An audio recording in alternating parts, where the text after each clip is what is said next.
Assalamu alaikum wa rahmatullahi ta'ala wa barakatuh. Bonjour tout le monde. Alors, pendant cette séance, on va traiter la classe action result. Alors, une action result est une classe abstraite. Les classes ci-dessous, ils héritent de la classe action result. Alors, la classe viewResult, c'est une classe qui hérite de la classe abstraite actionResult. Partial viewResult, content result, redirect result, redirect to action result, redirect to root result, JSON result, file result, HTTP no found result et empty result. Alors pour toutes ces classes-là, il y a un ensemble de helpers qui vont nous permettre d'accéder directement à ces classes. Alors, dans les contrôles, on a un ensemble de méthodes.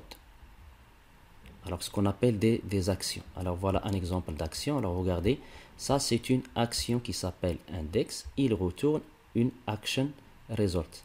Alors, regardez ici, on a return view. Alors, view ici, c'est un helper qui va nous permettre de retourner un view result. Alors la méthode view est une méthode de classe controller. Donc il provient, c'est une méthode de la classe controller et on sait bien que un controller il hérite de la classe controller. Alors si par exemple je retourne une vue qui s'appelle index, ça il est équivalent, l'appel de cette méthode il est équivalent à la création d'une instance d'un view result.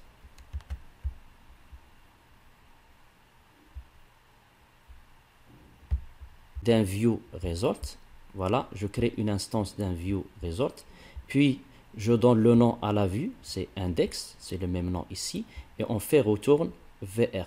Alors tout ça, toute cette écriture là, elle est remplacée par return view index, return view, et ici on passe le nom.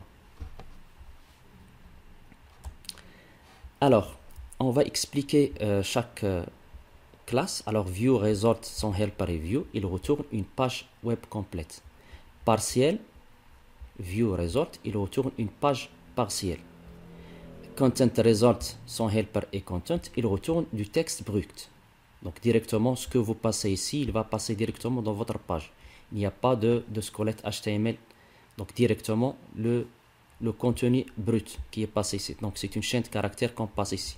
Redirect result, son helper c'est redirect, c'est pour rediriger vers une URL spécifique. Redirect to action result, son helper c'est redirect to action, pour se rediriger vers une action spécifique. Alors, redirect to root result, son helper c'est redirect to root, pour passer à une route. JSON result, c'est pour retourner de JSON. File result, son helper, c'est file pour retourner le contenu d'un fichier. No HTTP no found result, c'est pour afficher la page no found. Et empty result, il n'a pas de helper, il retourne une page vierge. Donc on va voir ça rapidement. Et ici un projet, je vais créer un contrôleur.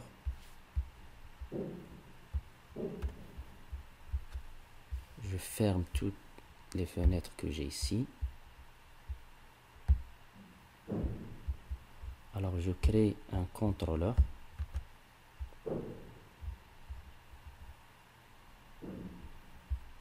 Contrôleur.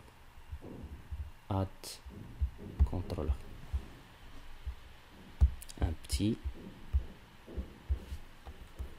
cours 4 contrôleur. Alors voilà, ici j'ai une action qui s'appelle index qui retourne une vue.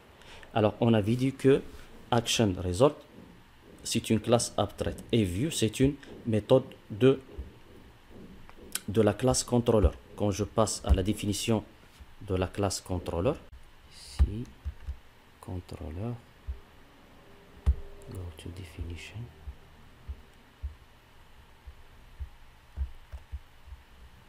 In current document.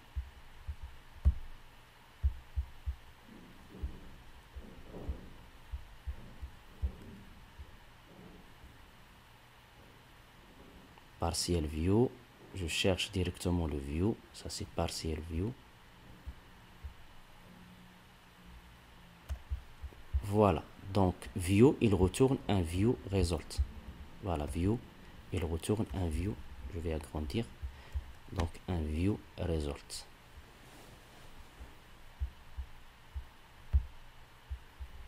Voilà, donc ici c'est la même chose comme si j'avais écrit. Je crée un view result vr égale new view result et je passe le vr direct au rendu. Donc si je crée par exemple la vue index,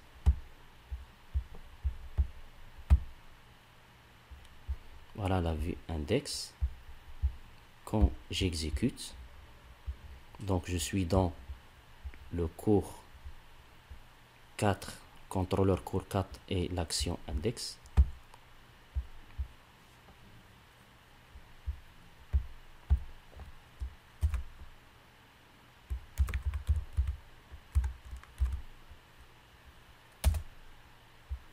Voilà, je suis bien dans l'index.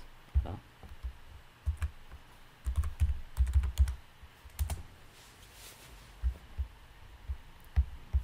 Voilà. Donc, ça, tout ça, il a été remplacé par la méthode view. Donc, c'est ça, c'est à cause de ça qu'on les appelle des helpers. Ils nous aident à ne pas à optimiser l'écriture du code. Maintenant, les choses ils sont claires. Donc view result, il retourne une vue. Alors partial view result. Alors partial view result. Alors je peux faire ici directement partial view. Alors, regardez quand je fais l'exécution.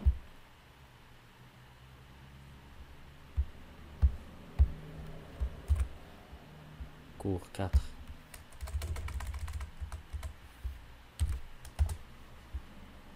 Voilà, je suis dans ma page. Mais ici, regardez le rendu ici, c'est pas la même chose. Regardez le rendu ici, c'est brut. Quand je fais inspecter, non, quand je fais, alors, quand on a mis return view, donc il a injecté le contenu de vue dans le layout. Et ici, quand on fait partiel, donc il retourne donc le contenu de la vue sans donc l'ancrer dans la page layout.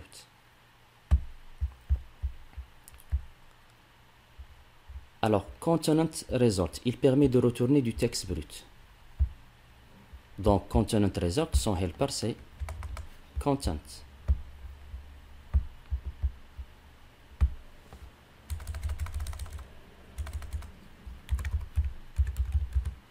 Content, et je passe du texte ici.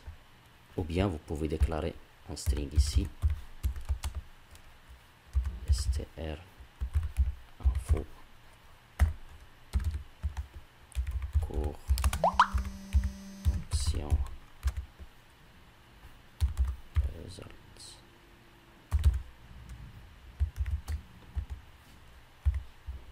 Et je le passe ici. str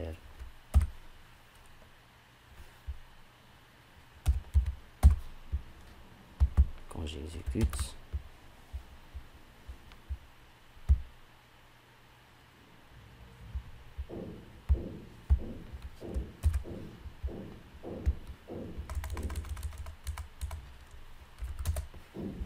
voilà, cours action result. Quand je passe à afficher le code, voilà, il n'y a pas de structure HTML, directement le code brut ici. Donc tout ce qu'on avait passé Donc la chaîne qu'on a passée, elle passe donc d'une manière brute.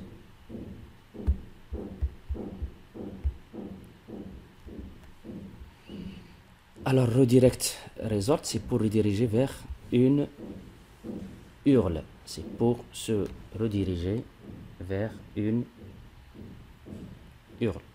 Donc ici, c'est pour passer à un emplacement, à un site externe ou bien à une route directe. Donc ici, je passe une chaîne de caractères qui représente une route. Alors par exemple, je vais créer une action ici, une autre action.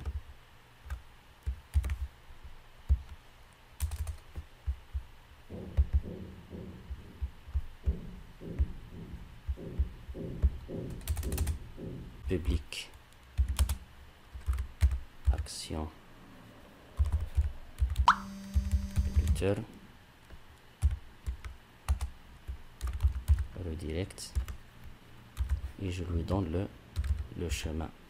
Donc, le chemin où on veut passer. Donc, je vais passer à cours 4. Index. Quand j'exécute, non, là j'ai fait une fois.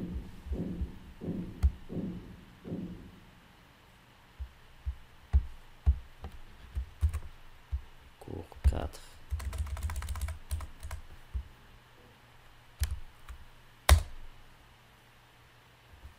Donc ça, si je mets action 1,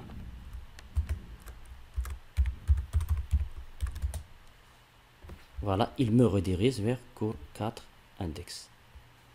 Donc il m'a redirigé vers ce contenu-là. Donc sur cette action. Alors voilà, donc je mets directement. Donc voilà, regardez pour voir. Donc j'ai mis cours 4 action 1. Il m'a me redirigé vers cours 4 index.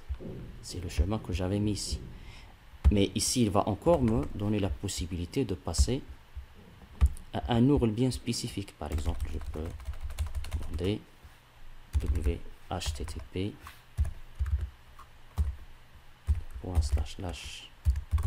google.com. On exécute.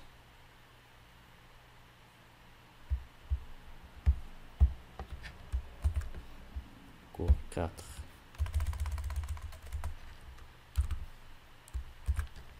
Action 1. Voilà, il m'a redirigé vers google.com. J'ai pas de connexion maintenant. Donc ça passe. Donc je vais ouvrir la connexion.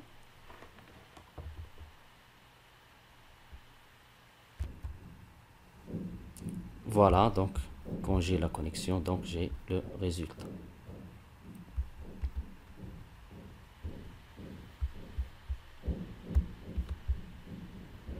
Voilà, donc on passe maintenant redirect action. Alors ça c'est très important, on l'utilise souvent. Donc il va nous permettre de rediriger vers une action spécifique. Donc spécifiée au lieu de rendre le HTML. Donc ici, je vais, c'est pas la peine d'écrire ça. Donc pour passer à une action spécifique d'un contrôleur.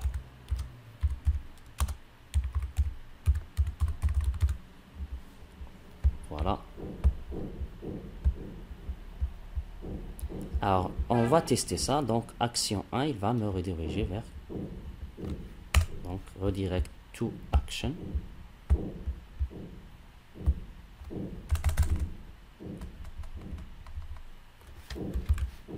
To action. Et ici, on spécifie donc l'action à laquelle on veut passer, puis le contrôleur, voilà, action name, et puis le contrôleur. Donc, redirect to action, ici, le contrôleur. Et derrière, on peut passer des paramètres. Mais pour le moment, on va passer seulement ça. Donc, je vais créer, par exemple, une autre action. Maintenant, et cette action peut être sur un autre contrôleur. Je vais voir par exemple le cours 3. Alors le cours 3, je vais créer donc une action dans cours 3. Donc j'ai une action 1 dans le cours 3. Donc je peux passer à cette action. Alors regardez, c'est action. Par coïncidence, on a le même nom. Donc action 1 de cours 3. Cours 3, c'est un contrôleur. Voilà, cours 3, c'est un contrôleur qui contient action. Donc on teste.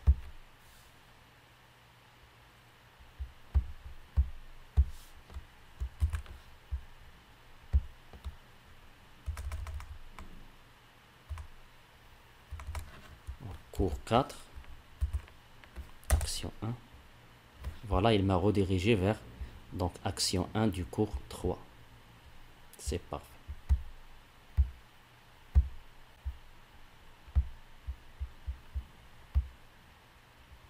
Donc on avait vu ça.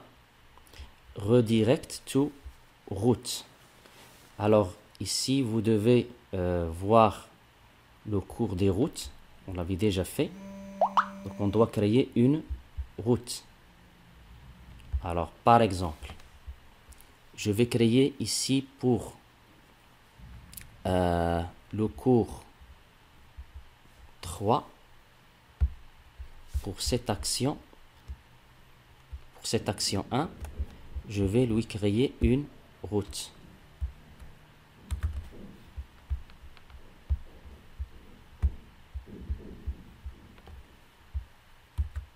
Donc une route.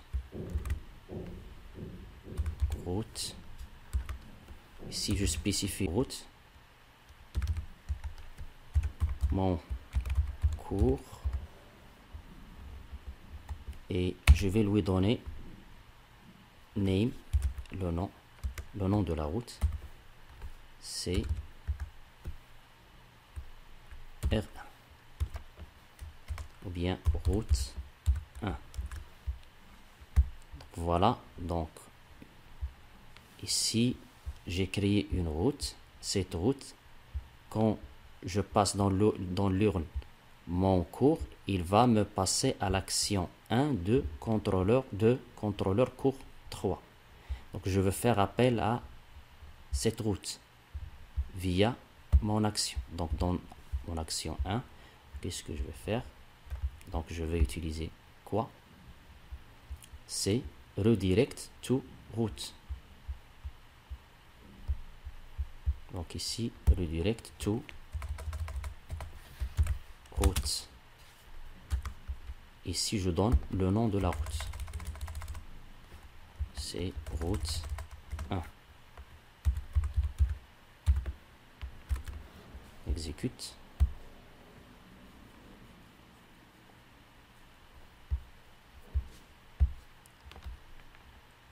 Donc c'est cours 4, action 1.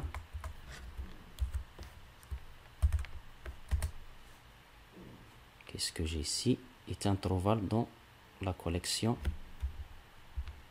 nom de paramètres name. Je vais voir le problème. Si route 1. Ah oui, j'ai oublié. J'ai pas activé le routage, le mapping MVC de routage au niveau des AppStart. Donc je vais passer ici configuration et je dois donc ajouter donc le mappage vers les routes. Donc route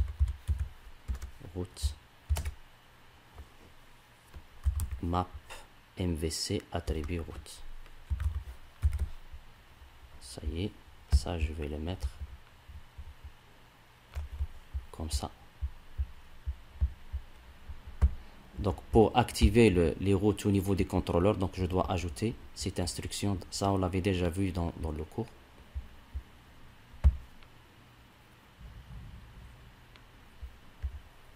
Donc action cours 4, action 1.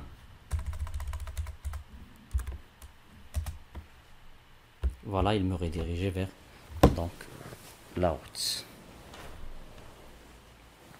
Alors maintenant, qu'est-ce qu'on va voir?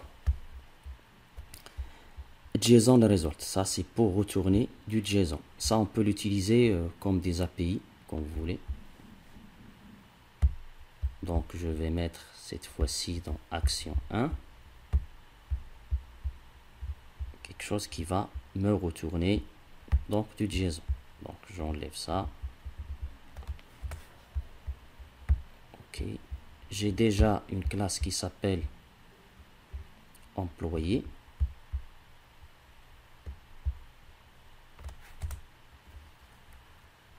Donc c'est JSON. Donc on laisse ça. Donc je vais créer mon employé ici. Alors employé qui contient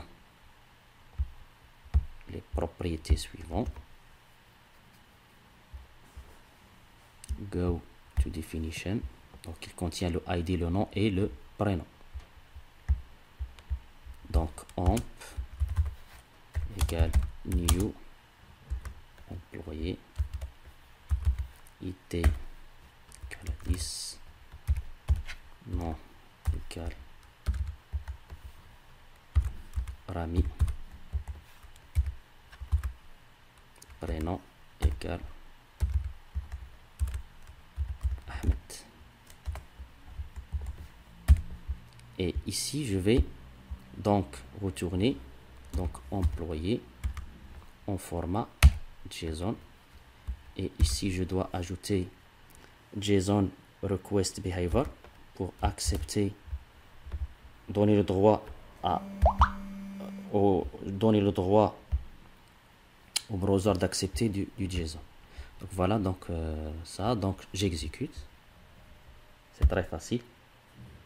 Ça on peut l'utiliser si on a des API, on veut utiliser des API, ou bien on veut consommer des résultats sur une vue avec l'Ajax, ou bien avec l'Ajax, soit en jQuery ou bien en cours 4, action 1. Voilà, il me retourne donc l'employé en format JSON.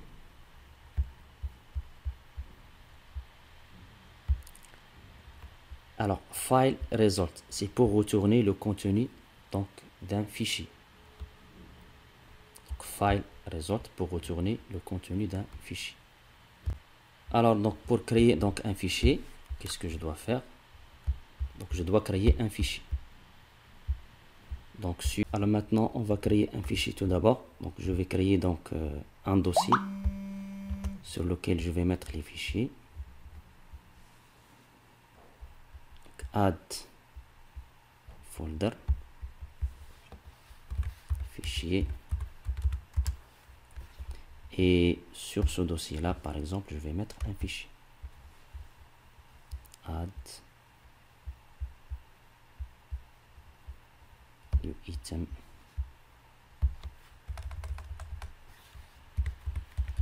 fichier 1.txt.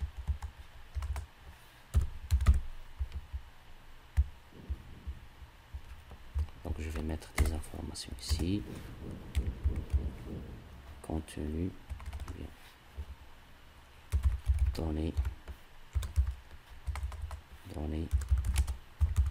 provenant de fichier 1. J'enregistre, je passe maintenant. Alors maintenant je vais passer donc file. Donc je passe URL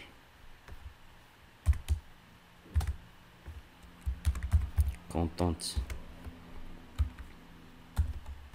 l'emplacement de fichier c'est tilde slash, se trouve dans le dossier fichier, puis le nom de fichier c'est fichier 1, voilà, point txt, et ici je lui donne le type de contenu, c'est texte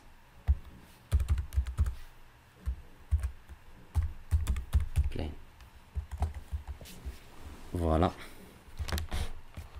Donc ici c'est pour donner le chemin global de l'emplacement du fichier. Ici c'est l'emplacement du fichier dans le dossier de projet, et ça il complète donc le chemin pour avoir le chemin complet. Donc on exécute. Donc cours 4, action 1. Voilà, données provenant du fichier 1. C'est bon. Alors pour HTTP no found results, donc c'est pour retourner un HTTP no found.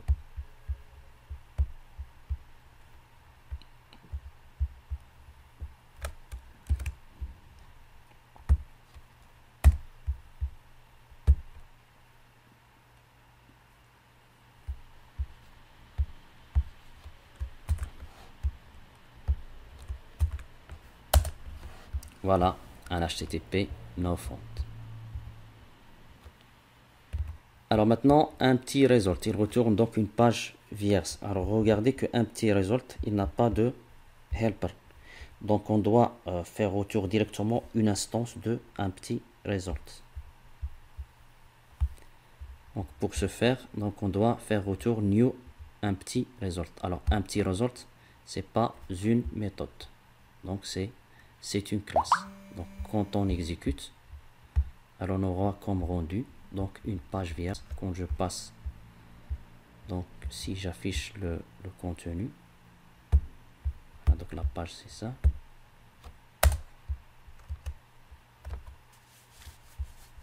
Donc c'est une page vierge. C'est parfait. Donc voilà pour la séance d'aujourd'hui. Donc la séance prochaine, il va traiter le passage des données entre contrôleur et vue. On va voir le passage de données via un formulaire, via le query string et via l'URL. Et puis on va voir donc la notion de modèle et la notion de viewback. C'est pour la manipulation de données. Et cette séance, donc la séance prochaine, elle est encore très importante pour voir donc la manipulation des données, le passage des données entre view, entre contrôleur et view. Et après, on va commencer donc un projet complet qui va traiter donc la gestion d'une bibliothèque. Alors نسأل الله التوفيق لنا ولكم جميعا وإلى اللقاء في الحلقة القادمة إن شاء الله.